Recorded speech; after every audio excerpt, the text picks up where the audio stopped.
Gagamitin namin ang isang Raspberry Pi 8 megapixel sensor, isang Fluor Lepton 3.5 thermal imaging sensor, at isang standard Raspberry Pi sensor na walang infrared filter upang makamit ang layunin ng aming proyekto na lumikha ng isang replica Predator motorcycle helmet na may tunay na pangitain na parang mandaragit.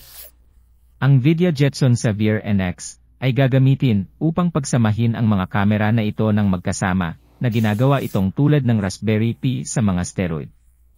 Sa wakas, gagamit tayo ng Z-Cinemizers para a-display ang mga kamera sa loob ng helmet. Ang proyektong ito ay pagpunta sa maging isa sa mga coolest